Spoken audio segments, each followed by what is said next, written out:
Recibimos al doctor Julio Grados, especializado en medicina deportiva, a título de lo cual ha sido médico nada menos que de la selección peruana de fútbol. Así que conoce lo que pasa no solamente con las piernas de nuestros jugadores, sino también con sus mentes, con los estados de ánimo, qué es lo que influye positivamente o no. Y además conoce al público peruano. Y usted sabe que hay un gran malestar en este momento, porque algunos dicen que no se entiende cómo es que se puede ir a jugar cartas bajo techo y no a ver a la selección peruana en espacio abierto. Díganos su opinión sobre la restricción que se mantiene de que haya público, en concreto por el partido que vamos a jugar este domingo, dentro de 2 días, un partido amistoso, es cierto, aquí en Lima. Doctor Grados, muy buenas noches. ¿Qué tal, Fernando? Buenas noches. Bueno, para mí es un honor estar contigo en tu programa. Directamente a la pregunta, somos uno de los pocos países que no tenemos aforo mínimo de un estadio.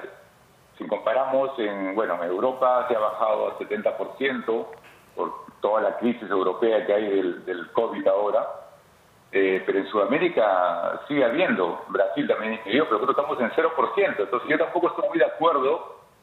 ¿Cómo puede un espacio reducido tener un 40-50%, un espacio abierto tener el 0%? ¿No? Definitivamente hay normas que se pueden implementar para que eso aumente siquiera un 25-30%, pero bajo normas de vacuna y de pruebas antígenas, ¿no, Fernando? ¿A usted le parece viable entonces controlar la vacunación en los que se presenten al estadio? Y hay el problema en el Perú de la mala calidad de nuestro transporte público. Estamos acostumbrados a desplazarnos de manera hacinada, ¿no? Y bueno, eso es verdad, que es un factor de contagio. Ahora, que eso deba traducirse en 0 público en el estadio, tiene derecho usted a expresar sus dudas, ¿no? Sí, totalmente. Uno que, como tú bien dices al inicio del programa, pues uno conoce el público peruano y conoce al futbolista. No es igual, te lo digo por experiencia propia, estar en un estadio de fútbol con sombras recostado, con nadie. Es muy práctica, la verdad.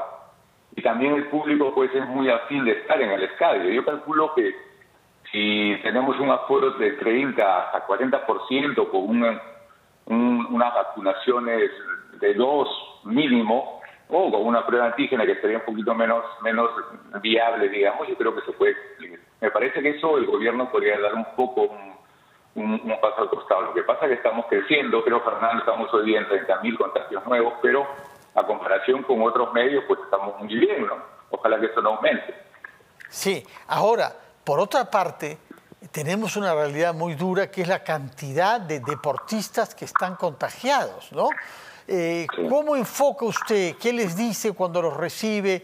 ¿Qué cosa está pasando? Hemos visto fiestas que organizan, son jóvenes, ganan a veces mucho dinero, el gusto por celebrar el cumpleaños a lo grande. En fin, hay ahí algunas costumbres que nos están jugando contra, ¿no? No, la disciplina totalmente viene de la mano con el tema del COVID, ¿no? Lo que pasa es que hay ciertos deslices que yo no estoy de acuerdo totalmente, y mucho menos o mucho más no estoy de acuerdo con mensajes que se dicen que hay que dejarle la vida libre y que, y que cada uno se cuida a su manera. La verdad yo no estoy de acuerdo con eso. Me parece que hay normas que cumplir y que todos deberíamos estar igual. Ahora, yo pienso que los futbolistas, tanto en nuestro torneo local como en las eliminatorias, ya deberían tener una tercera dosis. Si tú comparas estadísticamente el tener 2 dosis con 3 dosis, eso es significativamente importante, Fernando. Como el no tener también vacunas. Si tú comparas ahora de los 25.000 hospitalizados que ha habido en estos días, pues 20.000, casi el 80% son de gente no vacunada. Eso es una realidad intangible que nadie puede refutar, ni siquiera Djokovic. No es broma. Estaba pensando en él como el ejemplo, hay que decirlo, del caprichoso arrogante, porque ha mentido. y ha fomentado Sí. que en su país hayan expresiones nacionalistas, en el mal sentido de la palabra, y de echarle la culpa a Australia y presentarse otra vez Serbia como la víctima de un complot internacional, cuando él ha mentido, ha dado datos falsos, y además no solo eso, sino que ha ocultado que tenía COVID y ha acudido a hacer actividades públicas, incluidas entrevistas a periodistas, ocultando que estaba enfermo. Verdaderamente eso, doctor, me parece que si fuera su paciente, hasta usted estaría obligado a por lo menos jalarle las orejas, ¿no? Totalmente, uno que lo ve jugar, pues a mí me fascina el tenis, Sí. pero lamentablemente esto deja mucho que desear, ¿no? Y eso venía de tiempo, él sabía las reglas, pero se ha mantenido a rajatabla y al final tratar de justificar con una excepción terapéutica de vacuna por una infección de COVID que aparentemente no se sabe si eso no es por todo el contagio que tú estás mencionando, deja mucho que desear, ¿no? Y como bien dice Rafael Nadal, pues él sabía las reglas. Si quiere jugar, tiene que cumplir las reglas. Él no está parte del mundo.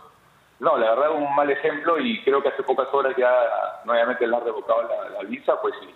Porque al final la sociedad, gente que se muere, comparado con eso me parece una cosa, un mal ejemplo realmente. Sí, doctor, usted tiene una larga experiencia y ha visto la evolución de la mentalidad en los deportes, la profesionalización a ultranza, las disputas económicas, etcétera, etcétera, etcétera. Estamos viendo en estos días que hay un futbolista japonés próximo a cumplir 50 años y dice que quiere jugar hasta, no sé si hasta los 60 años. ¿Qué cosa pasa? ¿Cuál es el límite? Porque efectivamente Claro. yo he visto jugar a Tito Drago padre a los 40 años, hace de esto más de 50 años, ¿ah? Pero un futbolista de 50 años, japonés es cierto, creo que está en cuarta división, para decir las cosas como son, ¿ah? Pero hay una innovación tal que la edad se alarga tanto en el deporte, ojalá sucediera lo mismo en la vida, ¿ah?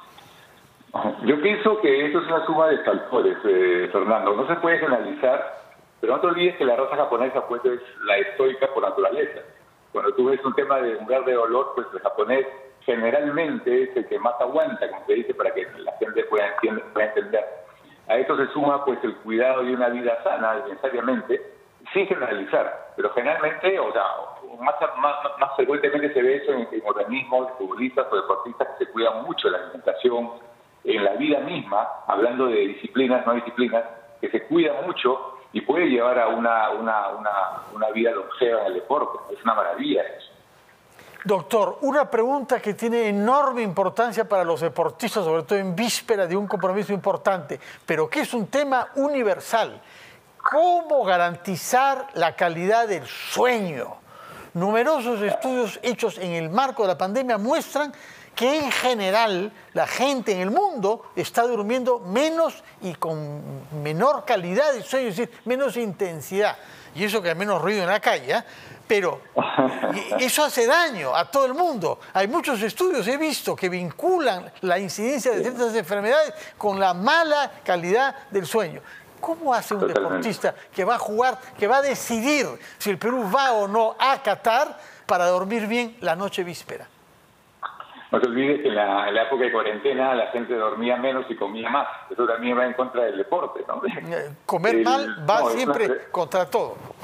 Comer más de lo que uno debe hace mal hasta para el amor, fíjese usted.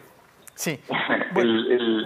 El descanso del deportista es fundamental, es la otra parte, ¿no? Así como hablan del descanso invisible, de tratar de no hacer travesuras en época de no entrenamiento, pues el sueño es el reparador, repara la fibra muscular trabajada todo el día, todo el metabolismo se regulariza con un buen sueño, ¿no? Unas 6 a 8 horas debería ser, con una siesta, inclusive vespertina, es lo ideal.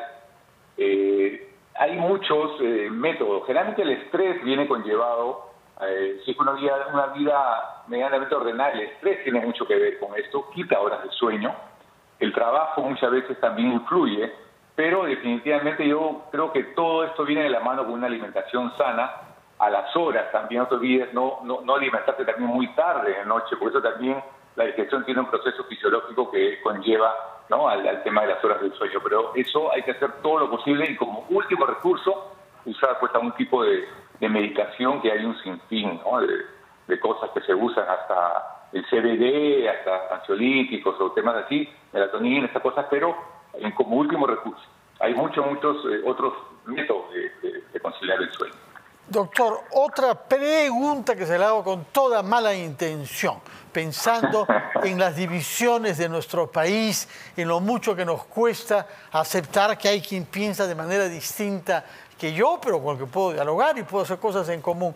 ¿Cómo hace un médico con jóvenes que están acostumbrados, los de la Alianza, a detestar a los de la U, a desear que la U pierda, los de la U desear que la Alianza pierda contra cualquier equipo rival, incluso del extranjero, y luego tienen que dormir juntos, reunirse juntos y tener objetivos juntos, hacer gol? ¿Cómo se logra esa armonía de los contrarios que manifiestamente no logramos en la vida política? Una pregunta muy amena. Realmente, en los tiempos de los 70s, 80s, uno que era más pequeño pues ha leído historias, ¿no? Y que a veces están divididos, hablando de televisión peruana, me refiero, ¿no? La banda de la U por acá, la Alianza por acá, la banda hablo entre comillas, ¿no? Pero últimamente yo pienso, Fernando, con la profesionalización del futbolista, eso se ha dejado de lado. Magnífica noticia nos da. Ojalá que lo que dice usted sobre los deportistas se aplique también a la clase política peruana. Muchas gracias, doctor, por el tiempo que nos ha dado y por el optimismo con el que nos deja. Que tenga buenas noches y ojalá que nos encontremos en las tribunas del estadio pronto, cuando autoricen, por lo menos, como ha dicho usted, 30%. Entonces tenemos lamentablemente que parar acá. Que tenga buenas noches, porque hay que presentar a Jaime Chincha por una parte y dormir temprano, por lo que hemos escuchado. Jaime Chincha nos va a decir de qué va hoy Nada Está Dicho. Fernando, ¿cómo estás? Sí, hay que dormir temprano, en la medida de lo posible y cuando se pueda, ¿no? En minutos conversamos con dos fiscales por separado. El fiscal José Domingo Pérez, a propósito de lo que le está pasando, está pidiendo garantías para él y su familia. El magistrado constitucional José Luis Sardón ha escrito algunas cosas, algunos pronunciamientos sobre él. Ya vamos a contar el detalle. El fiscal Reinaldo Avia responde a lo que ayer manifestó Gustavo Gorriti. Y finalmente el productor televisivo Ricardo Morán, a propósito de la batalla legal que ha emprendido contra RENIEC por que no le quieren inscribir a sus hijitos, Emiliano y Catalina. En minutos, en Nada Está Dicho. Estaremos pendientes entonces de eso, después de lo cual, después de que Nada Está Dicho, esperamos, Jaime, poder dormir tranquilamente. Muchas gracias por su sintonía. Que tengan todos una buena noche, un buen fin de semana y que nos podamos ver, si lo tienen a bien, el próximo lunes a las 8 de la noche. Muy buenas noches.